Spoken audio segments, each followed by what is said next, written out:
Quer uma revisão direta e reta para a prova da Polícia Federal? Meu nome é Ricardo Beck, sou professor de informática, também sou orientador de estudos e trago para você aqui a primeira parte da minha revisão, exatamente. A sequência do vídeo é a primeira parte da revisão. Vou deixar o link aqui para você, onde você encontra ela inteirinha, dividida em 20 partes. Não se preocupe, algumas partes menores, outras maiores, mas seguindo exatamente o edital e mostrando para você como é que o Sebrasp vai trazer as suas 36 questões, tá bom? Qualquer dúvida que você tenha é só falar, que a gente está por aqui. Grande abraço para você e até as aulas.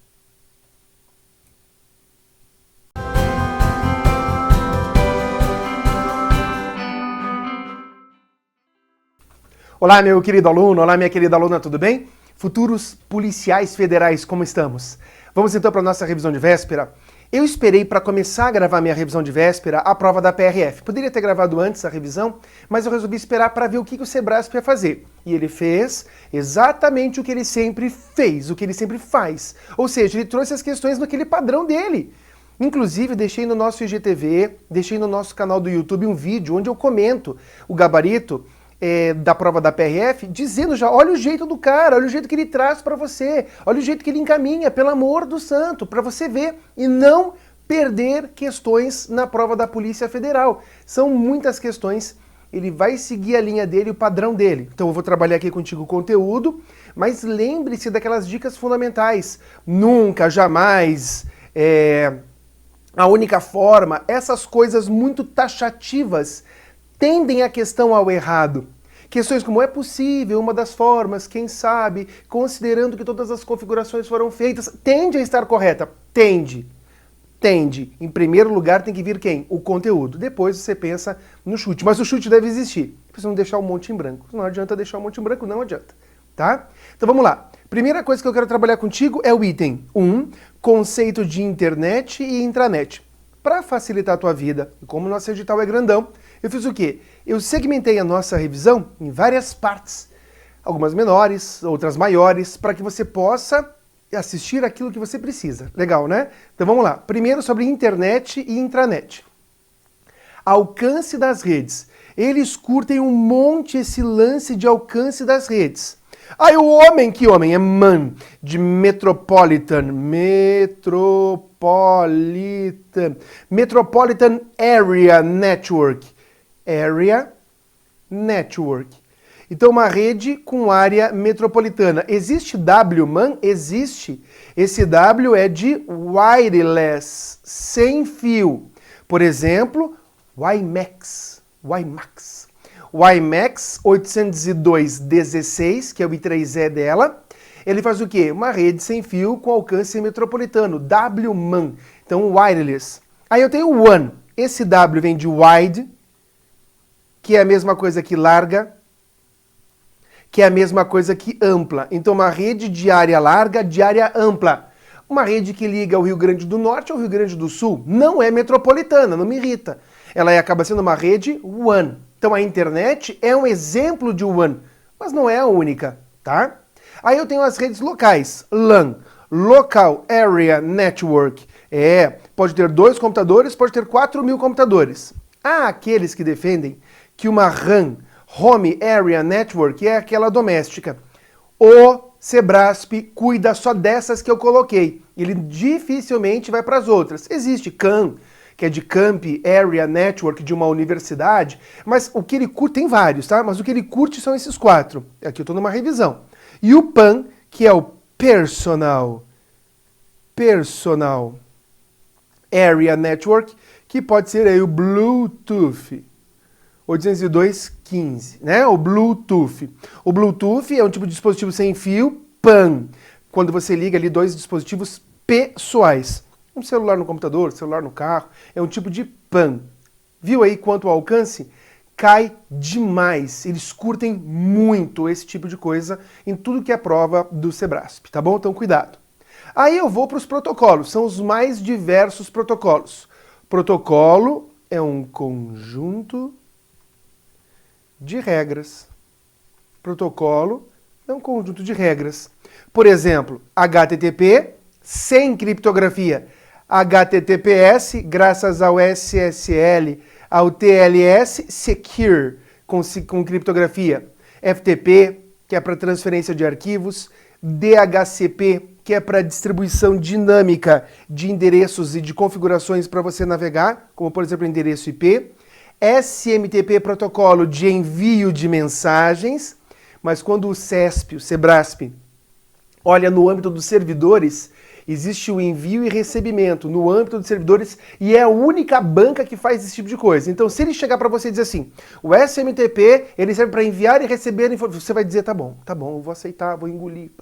Se fosse qualquer outra banca, o SMTP é só envio. Se ele falar, no momento que você configura o teu cliente de e-mail, lá no teu Outlook, SMTP é para envio, POP ou POP3 e IMAP ou IMAP4 é para o recebimento, tá? Não digo nem recebimento, é para o acesso. O IMAP vai acessar suas mensagens, o POP vai acessar descarregando elas no seu computador. Aqui alguns protocolos, eu quero falar sobre eles. Começando, claro, pelo famigerado Internet Protocol, o IP. O IP, ou endereço IP, é o endereço numérico. Ele tem o padrão IPv4 e o padrão IPv6. IPv6 está super cotado para a prova, estou te falando. Mas tem o IPv4, que é o endereço de 32 bits. Ele tem 4 octetos. Octeto é a mesma coisa que byte, vamos entender assim. Tá? Então eu tenho 1, 2, 3, 4 bytes. Vamos entender assim. 4 octetos é o mais fácil. Aqui os valores podem ser de 0 a 255, seguindo algumas regras que a gente vai conversar. Tá? Então ele tem aqui 8 bits. A notação que é usada aqui é a notação decimal, ou seja, valores entre 0 e 9. Esse é o endereço IP versão 4, IPv4. Existe, eu vou falar de novo dele, o endereço que é o da tua própria máquina, é o endereço de loopback. O endereço de loopback é o da tua própria máquina. Se eu fizer assim, ó, CMD de command, e abro o prompt de comando, aqui, ó, e eu quero disparar um pacote pequeno, um ICMP, um pacote pequeno que eu disparo até o site, ele bate no site e volta, e me dá o tempo em milissegundos, para ver se um site ele está alcançável, se ele é acessível. Eu posso fazer um ping. Quando eu uso um ping, ele devolve um pong para mim. Eu posso fazer ping www.google.com.br, ele vai responder. Eu posso ir direto para o endereço IP. Eu não estou conectado à internet aqui, não estou conectado. E se eu faço assim, ó, ping, e aí eu coloco este valor, ó, 127.0.0.1, e aí eu aperto, venho aqui e aperto Enter, e ele vai disparar e vai achar, ó, o TTL ali, ó, 128, o tempo em milissegundos. Por quê? Eu estou pingando eu mesmo e eu estou acessível. Eu estou pingando eu mesmo. Esse é o endereço de loopback e ele está no padrão IPv4. E ele está no padrão IPv4. É o endereço da tua própria máquina. Endereço de loopback, tá bom? Aí eu continuo. Existe uma forma de identificar a rede. Então, a classe da rede identifica a rede. Tem classe A, classe B, classe C. A classe A, o primeiro octeto, ou seja, 1.2.3.4. O primeiro octeto identifica a rede. E os outros identificam as estações. Então, presta atenção, quanto maior a minha rede, ela é classe A. Porque o primeiro octeto identifica a rede, que tem ele de 0 a 255, com algumas exceções, e os outros 3 octetos são estações. Quer dizer, tem combinação de estação pra caramba, é uma rede grande. Classe A, uma rede grande. Classe B, os dois primeiros octetos, 1.2, identificam a rede, 1.2 identificam as estações. E nas redes locais, eu vou colocar aqui, ó, WAN, só por característica, eu vou colocar aqui, ó, LAN, onde os 3 primeiros octetos identificam a rede e aqui ponto, eu já ia colocar os valores, né? O último octeto identifica as estações, que não são muitas. Se pode ser de 0 a 255, com algumas situações tem 200 máquinas, por exemplo. Então vai depender do tamanho da tua rede, tem a classe. Quem identifica a classe é a máscara de subrede. É a máscara de subrede. Quando ele fala lá, a rede é /24, quando ele diz que a barra 24, a máscara é assim. Ou seja, classe A 255 e as estações 000. Classe B 255 a rede 00 as estações. Classe C, que é das redes locais, mais comum para a rede local, é 255. Às vezes, quando esse número varia, ele muda, é que não é barra 24. Barra 24 o quê? 24 bits, ser humano. Bits. Aqui eu tenho 8 bits, mais 8 bits inteiros, mais 8 bits inteiros. 8 vezes 3, 24 bits. Então eu preciso de 24 bits para representar a minha rede. E aí depois aqui, 8 bits para representar as estações.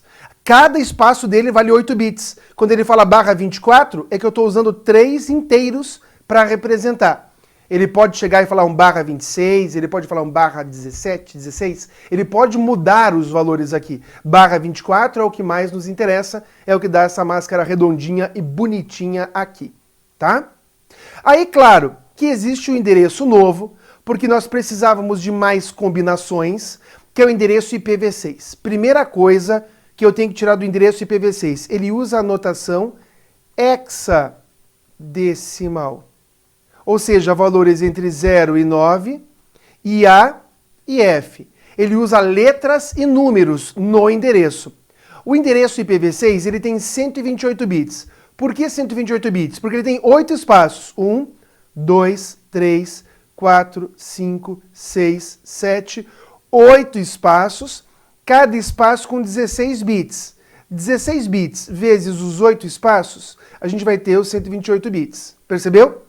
E olha como ele usa letras aqui, porque ele usa a notação hexadecimal. Uma máquina, quando você dá um ipconfig, ela vai te dar o teu endereço IPv4 e IPv6. Quando você usa o Linux, é ifconfig. ifconfig, lá no Linux, para ver o endereço IP e outras configurações. E dentro do Windows é ipconfig. Cuidado com esses comandos aí que a gente digita em linha de comando, tá? Aí eu tenho um texto que traz aqui alguns detalhes para você. Eu tenho lá para quem não viu ainda, 50 dicas gratuitas. Puxa, dá uma olhada naquilo. Simulado gratuito.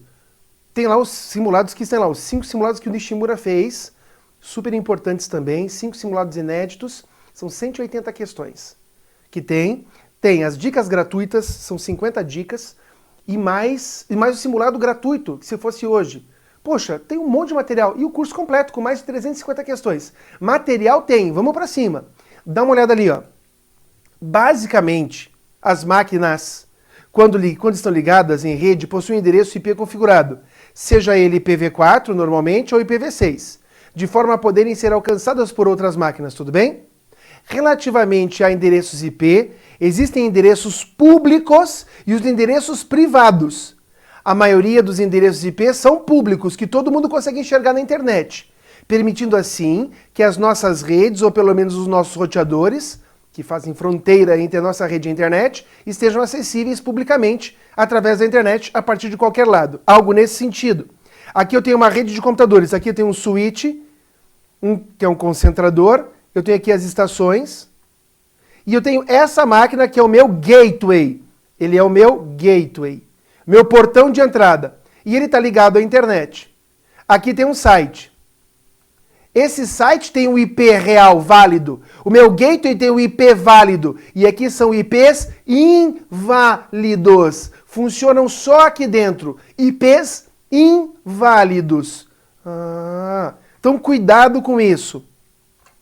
Ele diz assim, ó, estejam acessíveis publicamente somente aquele. Aí ele traz. Quanto a endereços privados, esses não nos permitem acesso direto à internet. No entanto, esse acesso ele é possível, mas é necessário recorrer ao NAT, Network Address Translation, que traduz nosso endereço privado em endereço público. De novo aqui para você, mesmo desenho. Está aqui um concentrador, aqui uma máquina, outra máquina, outra máquina, outra máquina, e aqui o nosso gateway, nosso portão de entrada da nossa rede.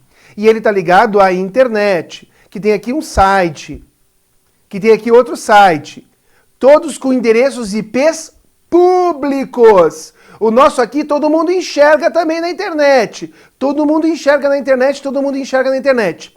Esse é inválido, mas eu quero que todo mundo veja ele na internet. Então eu faço nele NAT, Network Address Translation. Ele faz então a tradução para que você possa observar, tá? Então olha que bacana, NAT faz isso. A internet é Interconnected Networks, as redes interconectadas. Então não tem como deixar ou desassociar a parte de redes de computadores de internet. Dá uma misturada aí, tá? Dá uma misturada. Olha os endereços privados. Existem alguns valores fixos. Olha, Ricardo, /8, /12, /16, /24. Quantos bits eu preciso para identificar a rede? Quantos bits eu preciso para identificar a rede? Tá? Olha comigo. 10.0.0.0, 10, 255.255.255, 10 é privado. 172.16 até 172.31. Qualquer intervalo nesse miolo também é privado. Os mais comuns para redes, 192.168, 192.168, 25255. Tanto que quando você quer ver a tua rede, você vai ver a tua rede, tá no roteador, é 192.168.0.1. Esse é o endereço do teu roteador aí, sem fio, normalmente. Aí você entra com a senha admin, né? Então aqui você tem endereços que são privados, que não são públicos. É importante saber disso? Opa, é importante saber disso. Tem que decorar? Opa, tem que decorar, tá bom? Aí nós temos a sequência que diz: na computação, o termo localhost refere-se à localização do sistema que está sendo usado no computador, ou casa do usuário. É um dispositivo de loopback, ao qual é 172.0.0.1 no IPv4. Já te mostrei isso. Só quero trazer aqui, ó, localhost. Localhost é você mesmo. Então você faz lá uma espécie de ping, você faz lá um ping, esse valor, e ele retorna em milissegundos a tua velocidade. Mas veja, é absurda a velocidade porque você está enxergando a si próprio. Tá bom? Combinado? Muito bom. Aí nós temos o DNS, o servidor de nomes de domínio. Você vem e pergunta, e coloca o domínio, learnthenet.com. Você não sabe o endereço IP. Aí vai lá e pergunta para o Google. Para o Google não. Pergunta para o DNS. O DNS, ele diz, olha, aquele endereço que você está procurando é o 216.80.40.157. Ah, que legal. Aí você consegue chegar no teu destino. Então o DNS, ele converte domínios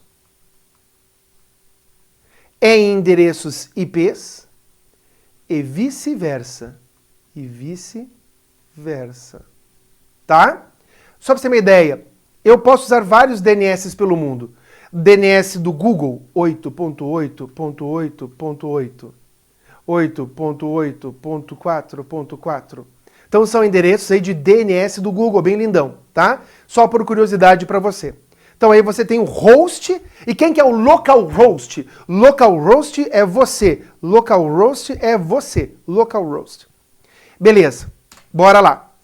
HTTP, porta de navegação 80, e é público esse protocolo. Ou seja, tudo que é trocado com um site que é HTTP, dá para ser visto, dá para ser visualizado.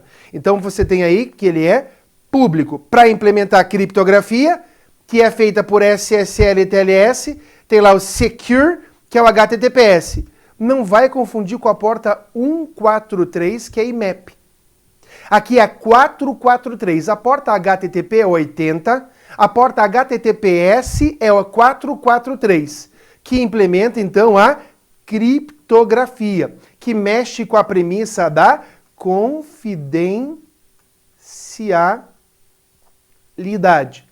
Entenda, eu estou numa revisão de véspera, tocando o barco, revisando. Não estou ensinando nada, eu estou revisando o conteúdo. Bora lá. Protocolo de transporte, TCP, que garante a entrega dos dados, então ele é um pouquinho mais lento. E UDP, que não garante, ele simplesmente vai lá e entrega. Se deu pau alguma coisa, ele não sabe.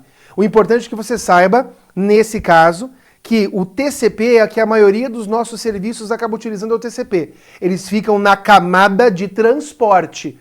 TCP e UDP são protocolos de transporte. Tanto que nosso modelo de referência é o TCP/IP. É o protocolo de transporte e o protocolo roteável, que nos dá a rota, que nos dá o caminho, que nos dá a identificação. Aí nós temos o FTP.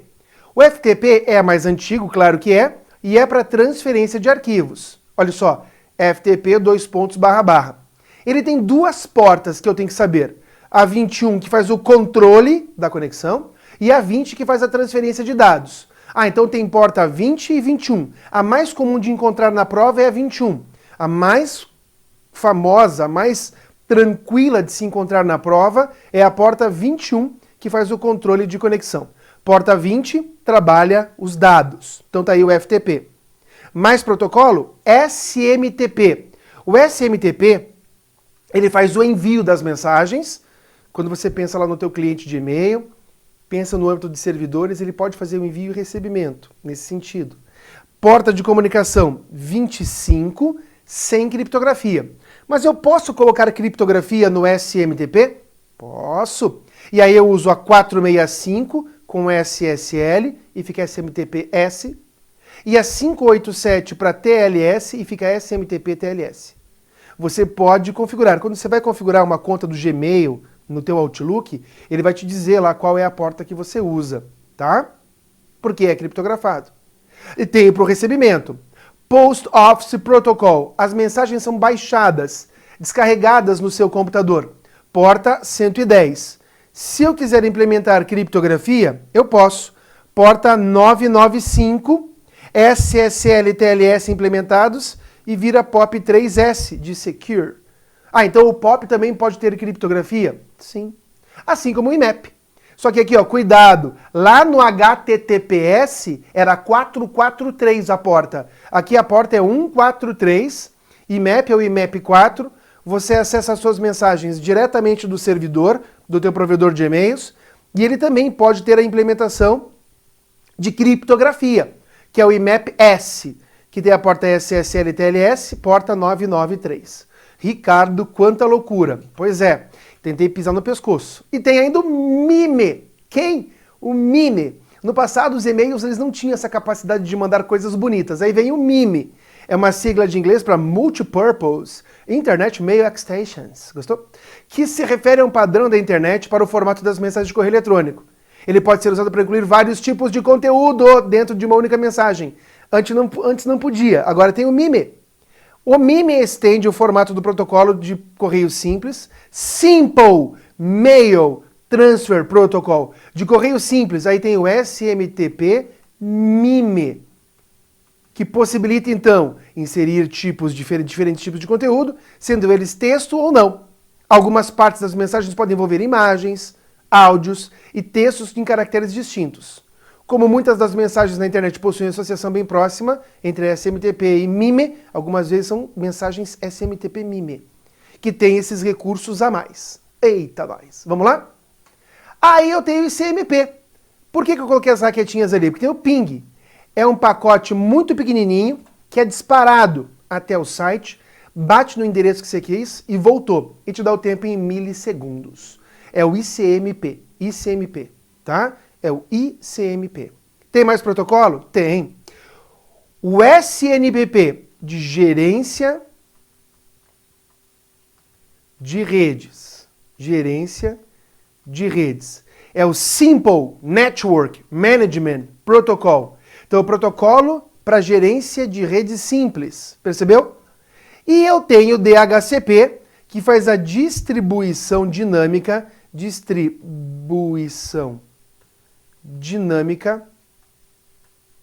do quê? De configurações do teu computador para navegar na internet, por exemplo. De configurações. Algo nesse sentido. Está aqui uma rede de computadores. Está aqui um servidor gateway. Aqui tem outro servidor, aqui tem outro computador, outro computador, outro computador, outro computador, outro computador. Vamos supor que aqui nesse cara que é o gateway, eu também tenho o DHCP. Eita, nós. O DHCP. E ele está ligado à internet.